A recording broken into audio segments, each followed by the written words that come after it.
Hey, sweetie, can you believe it's only like 4 months until our wedding? I seriously don't know how it's come around so quickly. I'm seriously so excited. I can't wait to marry you. I hope your day's going okay. I know it's your hen do tonight. It's also my stag do, so I didn't think we'd have much chance to talk much today, and I thought it might be nice to go and get brunch somewhere. I'm just finishing up some work, but my boss has said that I can go early today, once all my work is done, as there isn't much else for me to do. So I thought, seeing as I'm already in town, we could meet up at Charlie's Diner and have one of his famous breakfast burgers. What do you think? Oh, hey, yeah, sure. That sounds fine. Great, I can meet you there in about half an hour. Is that okay? I know that's more like lunch instead of brunch, but either way, food is food. Oh, actually, Martha's just texted. She wants to get going on the hen do early, so I don't think I'll be able to meet you for that lunch. She wants to get to the spa as quickly as possible because apparently she has some other things set up for the evening. That's okay. I want you to have a good time, so if you need to get off early, then don't let me stop you. Thanks. It should be a good night. Although, I don't know if we've got everything ready for the wedding, you know? Like, if we've ordered everything we need to order and paid for everything, maybe we should just postpone it all. What are you on about? We've got everything booked and paid for. The venue is all set. The caterers have been given the menu, including the vegetarian and vegan special meals for those who want them. We've got the band booked. Everything is pretty much set, I think. Yeah, but I think isn't full of confidence, is it? What if something is missing or we've forgotten something? Have you got the ice sculpture booked? In the band? Is it the one I asked you to get? Actually, about the ice sculpture, I've not ordered one, and the band you asked for wanted way too much money. They were literally overcharging and trying to rip us off, but I did find another band that I know you like, and they were more than happy to do it for the fee we said we could pay. Hang on. Let me get this straight. So you haven't booked the ice sculpture like I asked you to, and the band is a cheap, probably awful sounding one? That's not okay. Why didn't you get the ice sculpture? Well, the sculpture you designed would have cost us roughly $5,000 because it was custom made. We can't afford to spend that much on a pile of frozen water, which is just gonna melt anyway. We're better off spending that on the honeymoon or something, don't you think? No. If I say I want an ice sculpture, then I expect an ice sculpture. Honey, we can't get an ice sculpture. It's just not feasible. Well, it better become feasible. I can't have a wedding without an ice sculpture. Why not? What's so special about an ice sculpture? Well, Fiona DeWare had one at her wedding, so I need one to show off how rich and amazing I am as well. Fiona DeWare? You mean that D-list reality star person? She's not D-list. She's actually really successful and famous. Lots of people follow her on Instagram and YouTube. I want to be just like her, so my wedding needs to be like hers as well. Ice sculpture included. Well, we simply can't afford it. I don't earn enough to spend $5,000 on ice. Ugh, do I have to do everything myself? Hang on. What do you mean we don't earn enough for it? You earn a lot at your company, don't you? Well, I did, but unfortunately, I had to take a bit of a pay cut. What? Why didn't you tell me?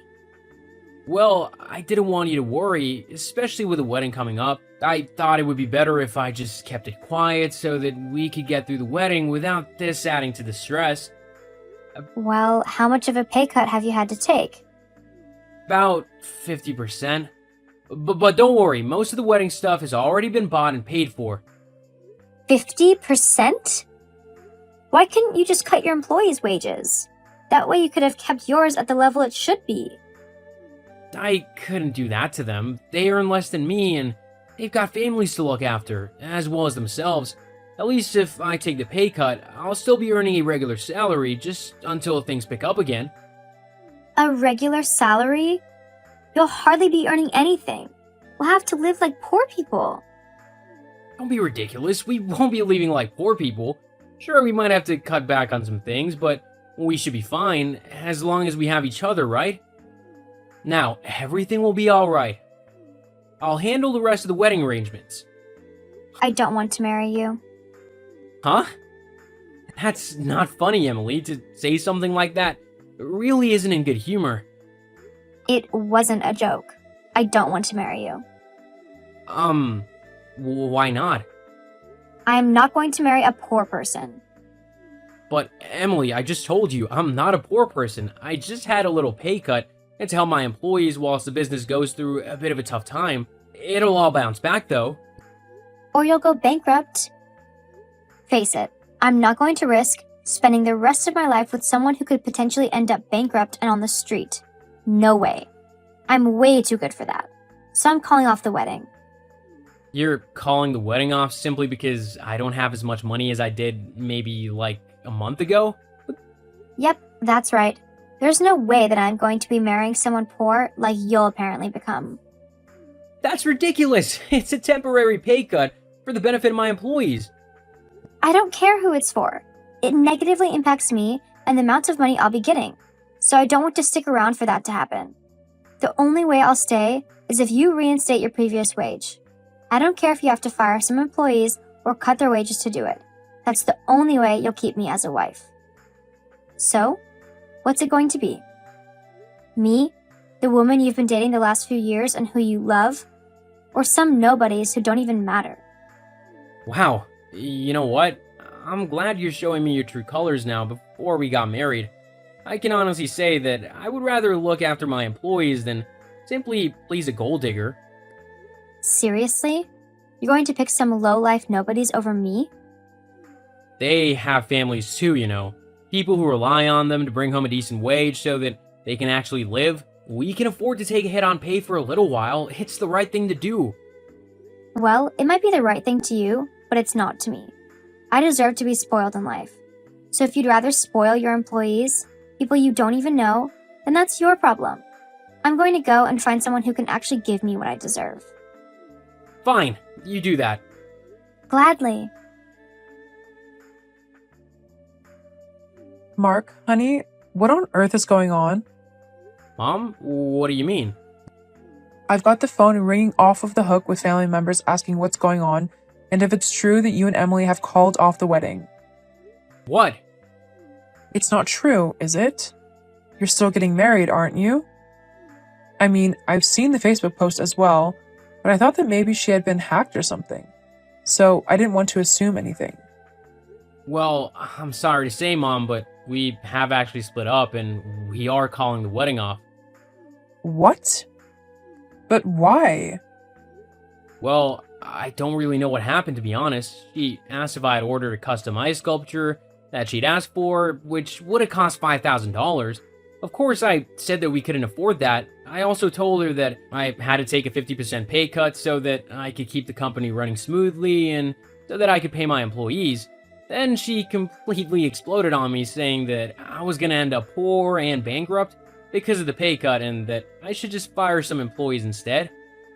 Then when I told her that I wasn't gonna do that, she said that she didn't want to marry me because she wanted a life of luxury and I couldn't afford that for her. So she's gonna find some other rich man to marry and leech off of for her entire life. Jeez. Well then, I'm glad the marriage is off. She sounds like a truly vile person if that's her true personality.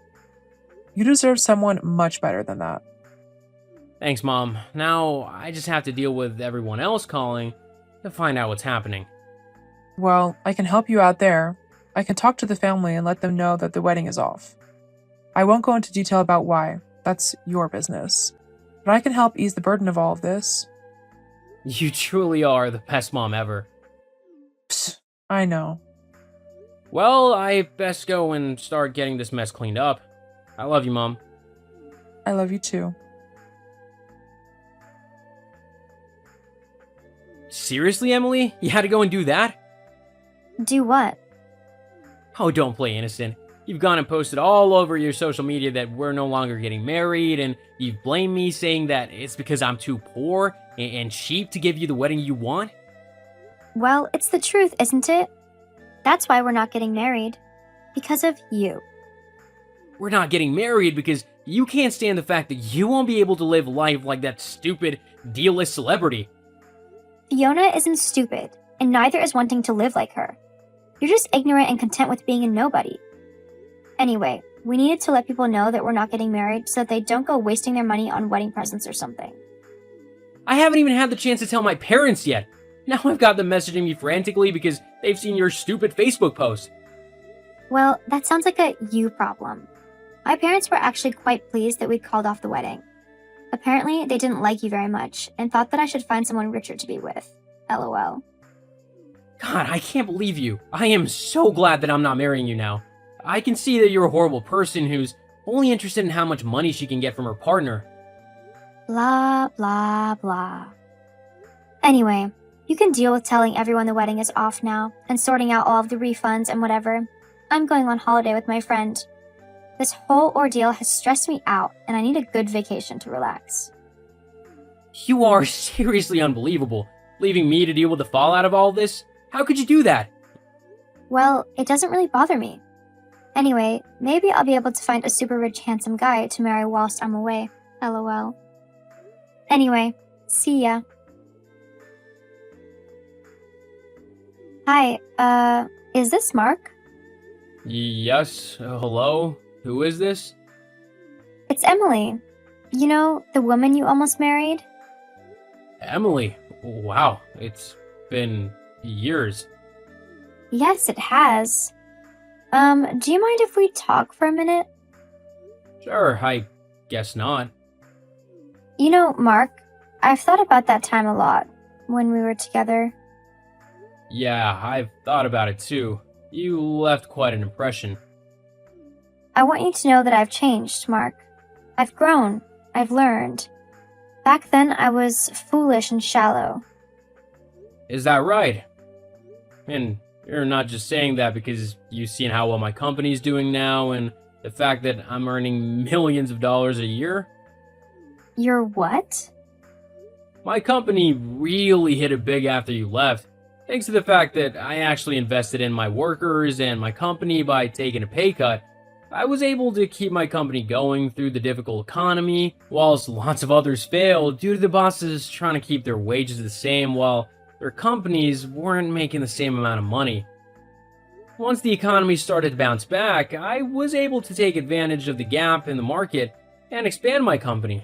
I'm now doing really well for myself, and because I was loyal to my workers, they were loyal to me as well and stuck by me to make sure that the company thrived.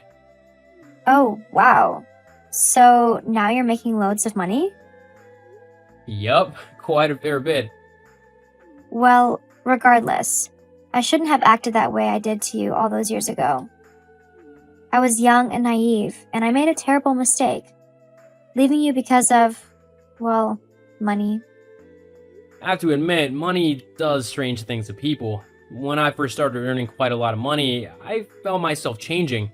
I was becoming less kind to people. I constantly felt like people were after my money and that I needed to hoard it all to make sure that I didn't lose it. It was a really tough time, not just for me, but for everyone around me. They also thought that I was changing, and not for the better. How did you stop that from happening? Well, after a very stern talking from my mom, I realized that money was causing the problem. So to solve it, I decided to give a lot of it away. I regularly give money to lots of different charities, and I've even started up my own charity to help homeless people get a place to live and a job so that they can try and get back on their feet. Wow, that's amazing. For me, I eventually realized the emptiness of my choices. It haunted me. And then recently, something happened that made me question everything. What happened? I met someone who seemed perfect. He was wealthy and everything I thought I wanted.